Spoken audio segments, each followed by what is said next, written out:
काका, बात यह है कि मेरी पत्नी ने झूठ बोला था और मेरे घर में जो बेटा है वो बेटा नहीं बल्कि बेटी है। उसने सबसे सच छुपाया और बल्कि मुझसे भी ये सच छुपाया। चलिए चलिए काका, हमें इसका समाधान करना ही होगा। नहीं नहीं नहीं, ये तो बहुत बड़ा पाप हो गया है। अरे 4 साल हो गए, तू क्या बेहोश रहता था अपने घर में, नालायक कहीं का। हमें उसे जान से मारना ही होगा, नहीं तो हमारे गांव में पता नहीं कितनों की बलि चढ़ जाएगी। तो हम क्या करें काका, जल्दी से रास्ता बताए। आप ही तो इस गांव के गुरु हैं। आप जो कहते हैं वही हम लोग करते हैं। इतने बड़े पाप को हम कैसे धोएंगे? तो देखो, हम इसे ऐसी सजा देंगे कि इसके बाद कोई भी इस गांव में बेटी पैदा करने से पहले सोचेगा। हम इसे आसान मौत नहीं देंगे। तुम्हारी बेटी को हम एक जादू के मटके में कैद कर देंगे और झील के किनारे छोड़ देंगे, जिससे तुम्हारी बेटी तड़प तड़प के मरेगी और उसकी चीख सुनकर गांव की सभी औरतों के दिल में डर बैठ जाएगा। हाँ, तो वो हमसे आगे भविष्य में कभी सच नहीं छिपाएंगी। हाँ ठीक है काका, जैसे आपको ठीक लगे वैसा करते हैं। लेकिन मटके में हम उतनी बड़ी बच्ची को कैद कैसे करेंगे? चिंता मत कर, मुझे जादू आता है। मैं उससे तुम्हारी बेटी को मटके में कैद कर दूंगा ताकि उससे कोई भी ना निकाल पाए। चलो अब चलते हैं, चलो। आप लोग यहाँ से चले जाएं, यहाँ से। मैं अपनी बेटी को किसी भी कीमत पर नहीं दूंगी। अरे तुम दोगी कैसे नहीं? मैं इस पाप को अपने घर में नहीं रख सकता। अरे दे, जल्दी से मेरे घर से निकालना है इसको। अरे ला दे, चल चल चल, तू चल मेरे साथ। शिखर मोहिनी को घसीटता है। नहीं नहीं पिताजी, मुझे छोड़ दीजिए। माँ, मुझे यहीं मरना है, मुझे बचाओ। मेरी बेटी को छोड़ दो। तुम कौन होते हो इसे मारने वाले? तुमको ममता नहीं आती? सुनीता भागती है, पैर फिसलता है और पत्थर से टकराकर मर जाती है। नहीं, ऐसा मत करो, भगवान के लिए छोड़ दो। मेरी माँ को क्या हो गया है? उसके सिर से खून निकल रहा है। पिताजी देखिए ना। चुप हो जा, उसको तो मैं बाद में देखूंगा। उसने जो किया उसकी सजा तो उसे जरूर मिलेगी। पहले तुझे मौत की सजा देंगे, चल। हाँ, ये देख मटका, इसे यहां पर रखो रखो। काका मंत्र पढ़ता है और मोहिनी मटके में बंद हो जाती है।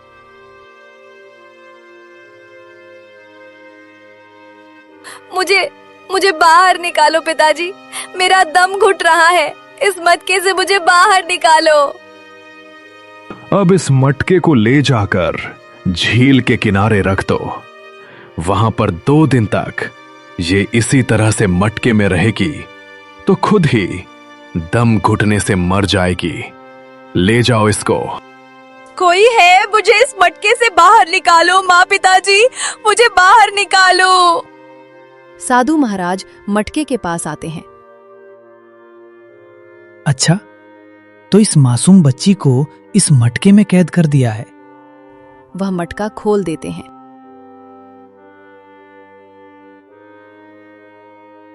मेरी माँ कहाँ है? मुझे मेरी माँ के पास जाना है। रुक जाओ। अगर तुम अपने माँ के पास गई बेटा, तो तुम्हारी माँ तो इस दुनिया में नहीं है। और अगर गांव वालों ने तुम्हें देख लिया तो तुम्हें फिर से यहां मरने के लिए छोड़ देंगे। ऐसे गांव वाले मेरे साथ क्यों कर रहे हैं? मैंने तो किसी का कुछ बिगाड़ा भी नहीं है, फिर भी गांव वाले इतनी नफरत मुझसे क्यों कर रहे हैं? तू नहीं जानती बेटा, इस गांव की बहुत ही क्रूर प्रथा है। बेटी, इस गांव में एक भी लड़की पैदा नहीं होती है, और अगर कोई पैदा हो भी जाती है तो पैदा होते ही उसे मारकर फेंक दिया जाता है।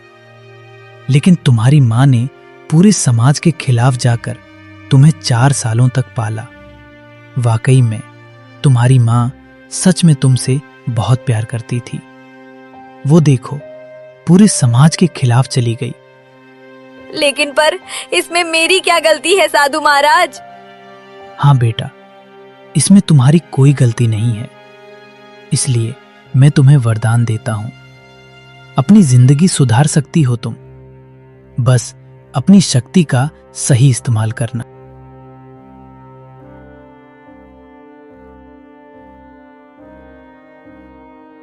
अब मैं सभी गांव वालों से गिन गिन के बदला लूंगी। उन सभी को सिर्फ बेटा ही चाहिए ना। मैं गांव के सारे मर्दों को मिटा दूंगी, एक भी मर्द जिंदा नहीं रहेगा।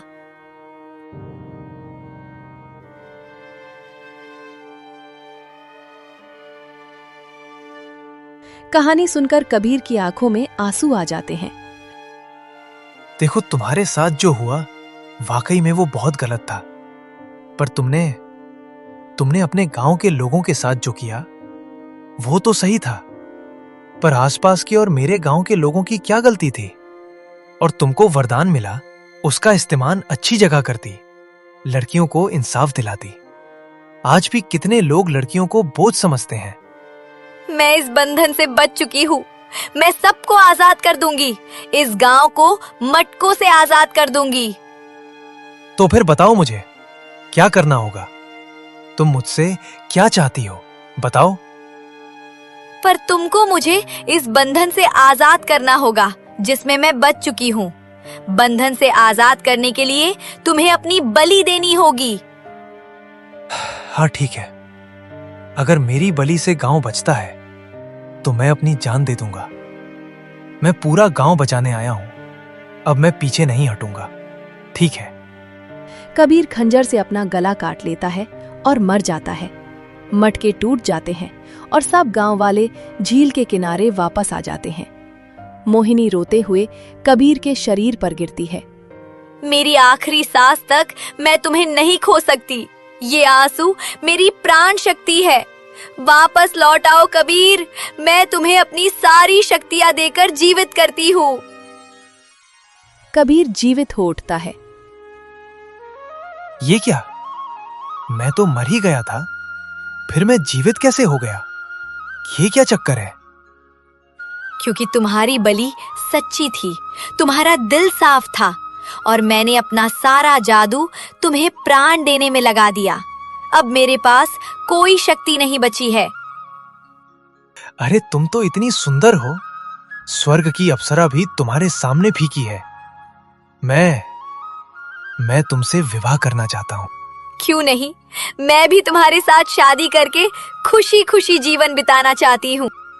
गांव वाले होश में आते हैं और पछताते हैं। हमें माफ कर दो। हमें बेटियों से नफरत थी, पर आज हमें एहसास हो गया कि हमने बहुत गलत किया। हाँ चलो भाई, अब इन दोनों की धूमधाम से शादी कर देते हैं और ये प्रण लेते हैं कि आज से हमारे गांव में बेटा हो या बेटी, सब भगवान का दिया हुआ आशीर्वाद रहेगा। कोई किसी से नफरत नहीं करेगा। बोलो, बेटा हो या बेटी, सब हैं एक बराबर। ढोल नगारे बजते हैं। कबीर और मोहिनी का विवाह होता है और हिमपुर की बर्फीली वादियों में खुशियां छा जाती हैं। ऊंचे पहाड़ों के बीच बर्फबारी नाम का एक गांव था जहां कड़ाके की ठंड पड़ती थी।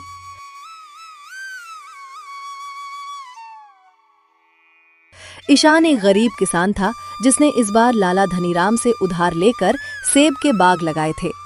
मौसम अच्छा था और पहली बार फसल बहुत अच्छी आई थी। पूरे परिवार में एक उम्मीद जगी थी। देखो मीरा, इस बार कितनी अच्छी फसल हुई है। भगवान ने हमारी सुन ली।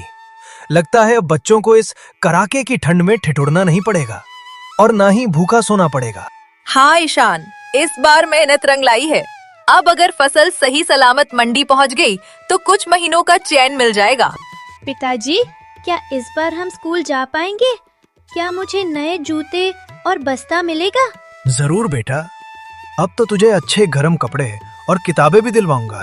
पिताजी, मेरे लिए क्या लाओगे? बोलो ना पिताजी। तेरे लिए गुड़िया, नए ऊनी दस्ताने और नई चूड़ियां लाऊंगा। लेकिन शायद किस्मत को ये मुस्कान रास नहीं आई। शाम ढलते ही आसमान पर काले बादल घिर गए और बर्फीली आंधी के साथ ओले गिरने लगे। ईशान जल्दी चलो, बाग में बर्फ की चादर बिछने लगी है, फसल दब रही है। हे भगवान, कहीं सब कुछ न जम जाए। ईशान भागकर बाग पहुंचा। वहां का दृश्य देखकर उसका दिल बैठ गया।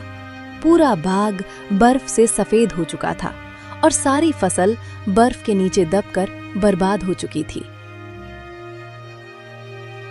अब क्या बचा भगवान? सब कुछ खत्म हो गया। मेरी मेहनत, मेरी उम्मीद सब इस बर्फ में दफन हो गई। अब बच्चों को क्या खिलाएंगे जी? घर में तो एक मुट्ठी अनाज भी नहीं बचा है। अगली सुबह ईशान कांपते पैरों से लाला धनीराम के पास गया, जिससे उसने कर्जा लिया था।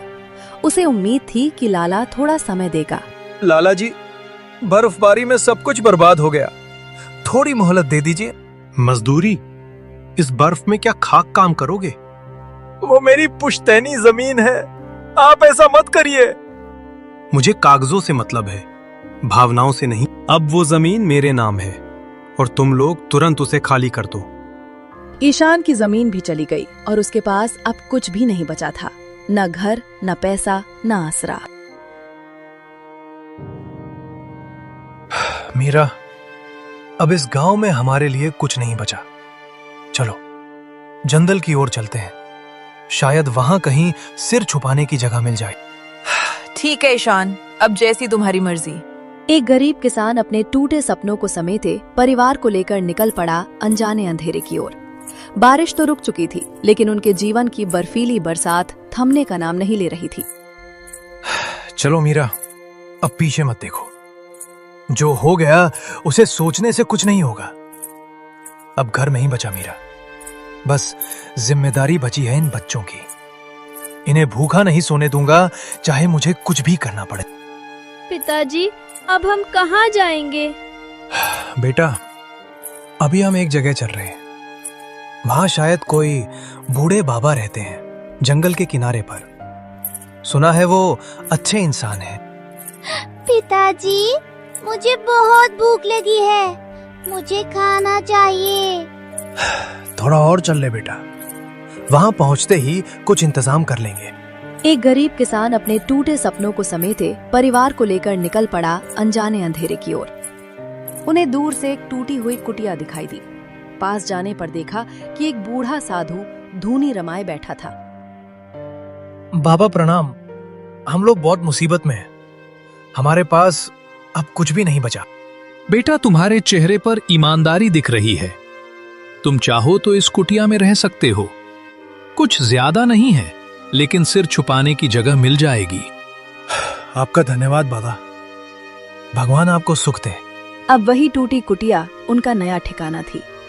अगली सुबह ईशान कड़कड़ाती ठंड में लकड़ी काटने निकला।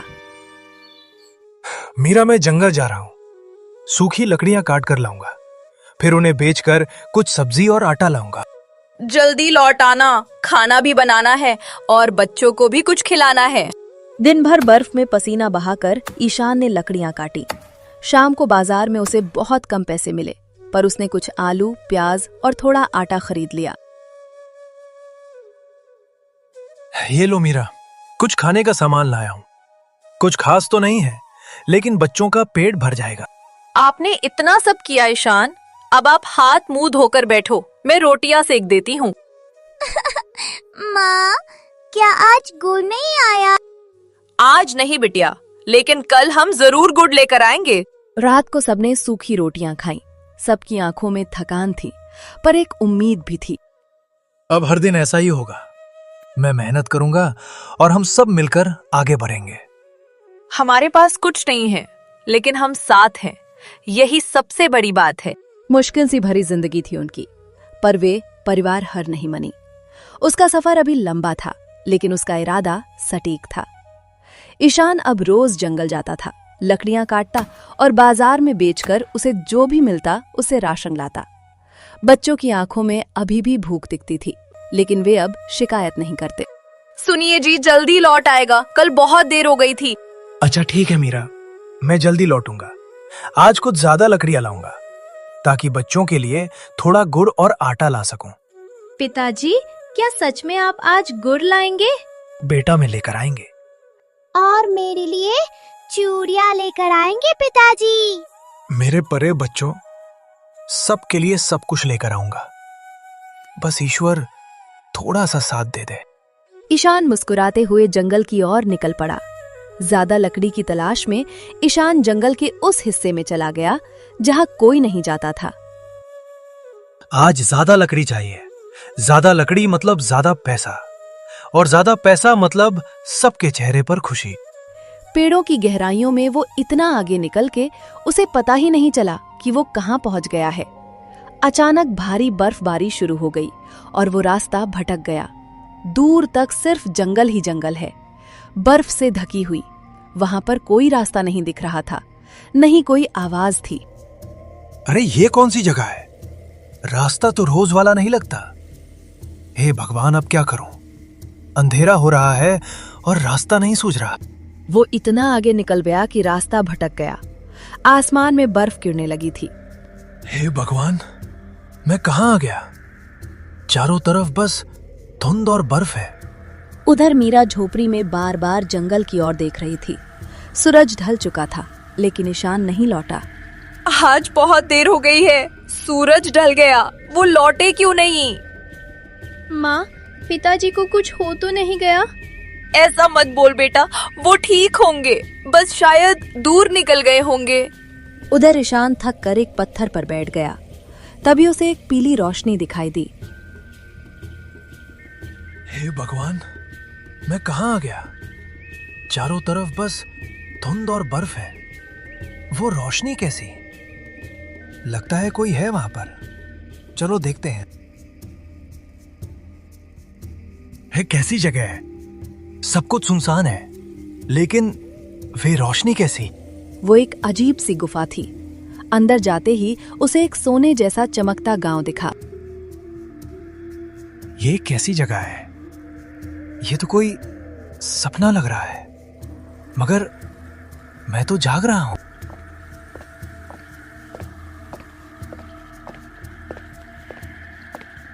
तुम कौन हो और यहां कैसे आए?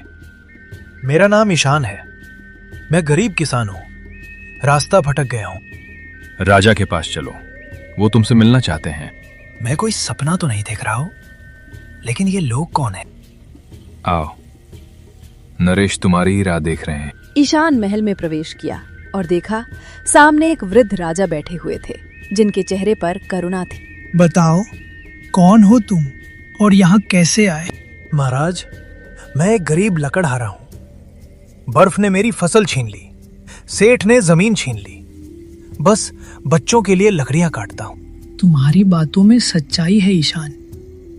तुम्हारा संघर्ष तुम्हारी आंखों में दिखता है। महाराज, हम तो बस 2 रोटी के लिए मेहनत करते हैं। तुम जैसे लोग ही असली राजा होते हैं। ये लो, सोने के सिक्कों की तिजोरी, इसे रखो और नई शुरुआत करो। महाराज, मैं ये नहीं ले सकता।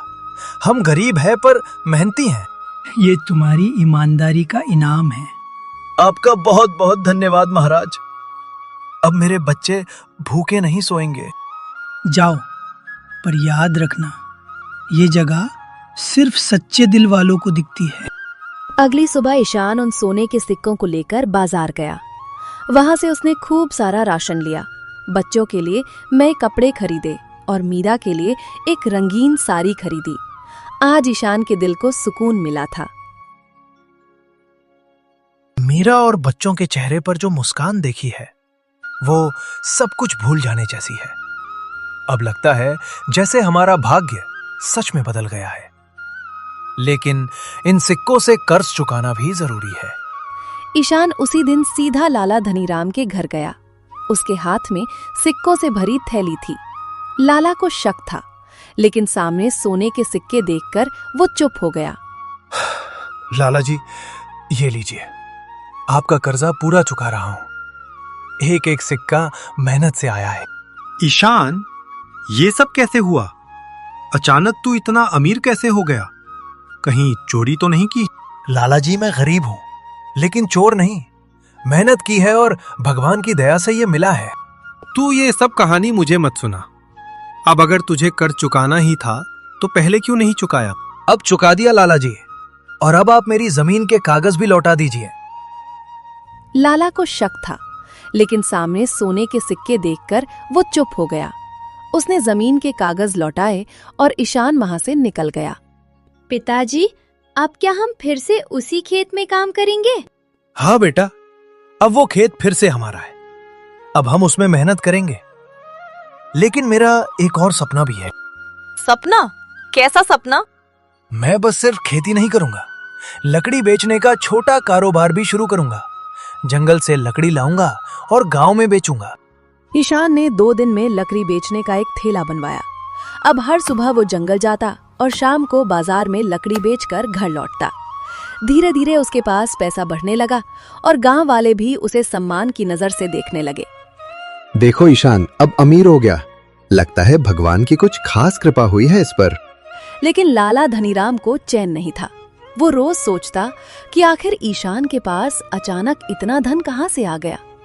उसने ठान लिया था कि वो इस रहस्य का पता लगाकर ही रहेगा। ईशान, अब मैं चुपचाप नहीं रहूंगा। मुझे भी देखना है ये पैसा आया कहां से। जरूर कोई राज है। एक दिन ईशान फिर से लकड़ी लेने जंगल गया और उसी रास्ते पर चला गया जो गुफा की ओर जाता था। पीछे पीछे लाला धनीराम भी छिपकर आने लगा। आज फिर उसी रास्ते से जाऊंगा। हिम नरेश को धन्यवाद तो देना ही है। तो यही है रास्ता। तू यहीं से गया था। अब तो मैं भी तेरे पीछे पीछे चलूंगा। देखता हूं क्या खेल है। अब गुफा कहाँ है? दिखाई क्यों नहीं दे रही? लो, आ गया जहां मेरा तकदीर बदला। तो यही है रास्ता। तू यहीं से गया था। अब मैं भी अंदर जाऊंगा और जितना सोना मिलेगा सब मेरा होगा। हे भगवान, बस एक बार फिर उस राजा से मिलना हो जाए। अब तेरा भगवान नहीं, मेरा दिमाग चलेगा। मैं चुपचाप देखूंगा तू क्या करता है। हिम नरेश जी, क्या आप सुन रहे हैं? मैं फिर से आया हूं। ये किससे बात कर रहा है? क्या भीतर कोई है? कौन हो तुम? मेरा नाम ईशान है। ये आवाज कहां से आई? अंदर कोई सच में है? आओ, नरेश तुम्हारी ही राह देख रहे हैं। ये लोग तो इसे जानते हैं पहले से। ये जरूर कोई बड़ा राज है। मैं बहुत आभारी हूं हिम नरेश का। उन्होंने मेरे जीवन को रोशनी दी। अब बहुत देख लिया, अब मेरी बारी है। लाला धनीराम धीरे से गुफा की ओर बढ़ा। जैसे ही वो अंदर जाने लगा, एक तेज चमक हुई और चारों ओर अंधेरा छा गया। रुको, कौन हो तुम? मैं लाला धनीराम हूं। मुझे भी राजा से मिलना है। तुम्हारे अंदर लालच की गंध है। राजा ऐसे लोगों से नहीं मिलते। मैं जानता हूं ईशान को ये सब कैसे मिला। उसे उसकी ईमानदारी ने दिया और तुम्हें तुम्हारा लालच यहाँ से दूर ले जाएगा। नहीं, मैं भी वही चाहता हूं जो उसे मिला। तुमने गरीबों की जमीन छीनी और अब उसे भी छीनना चाहते हो। ये जगह तुम्हारे लिए नहीं है। हिमनरेश के आदेश पर तुम्हें बंदी बनाया जाता है। नहीं, यह न्याय है। मैं कुछ नहीं कर रहा था।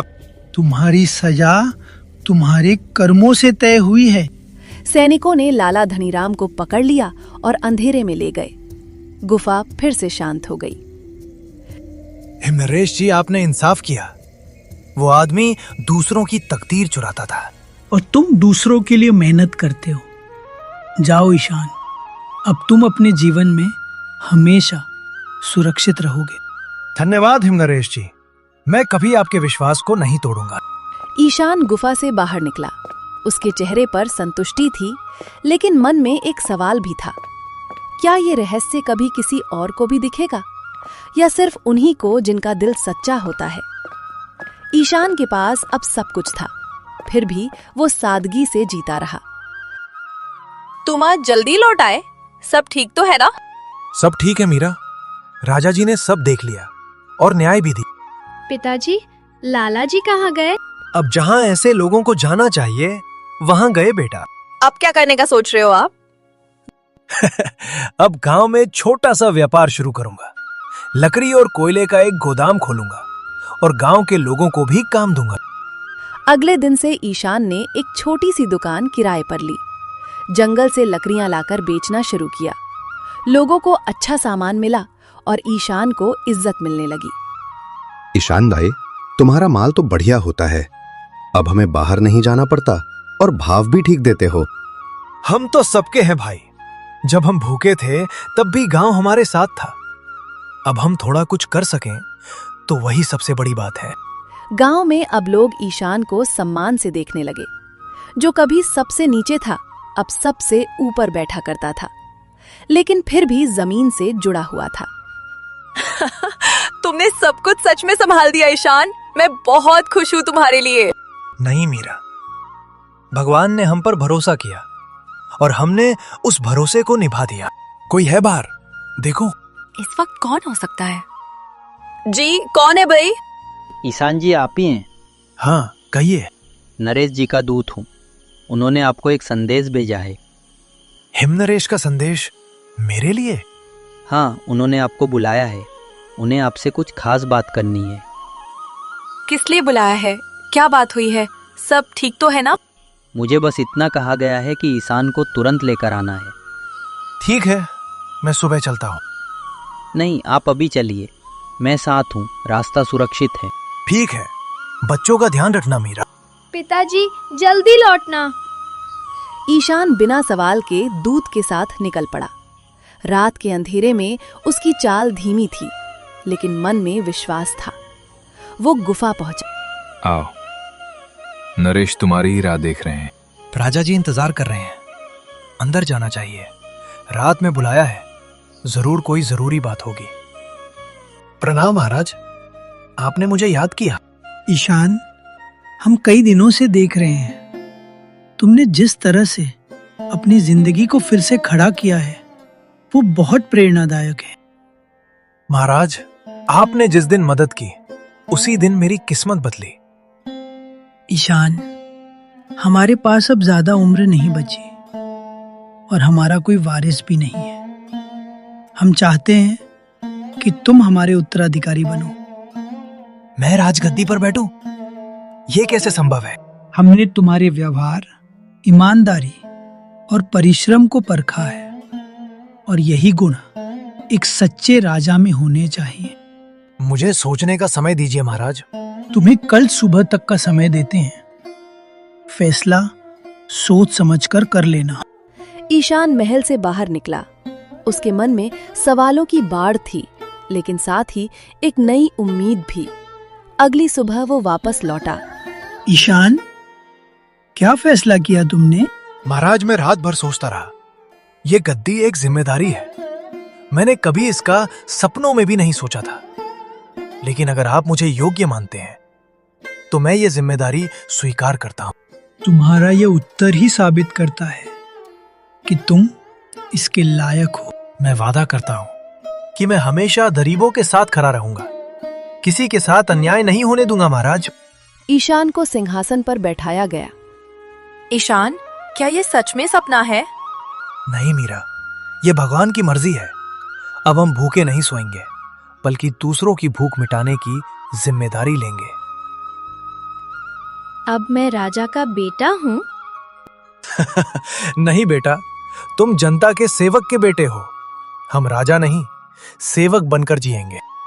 बर्फबारी गांव के उसी गरीब लकड़हारे ने, जो कभी बारिश और बर्फ में सब कुछ खो चुका था, आज अपने संघर्ष से राजमहल तक का सफर तय किया था। जिस इंसान ने लकड़ी काटकर बच्चों को पाला, वही सही मायने में जनता का राजा बना। ईशान ने न तो अमीरी को घमंड बनने दिया, न गरीबी को शर्म।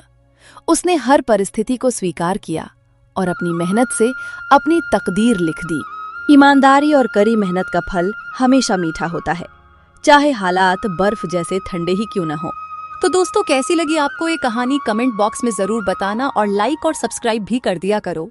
धन्यवाद।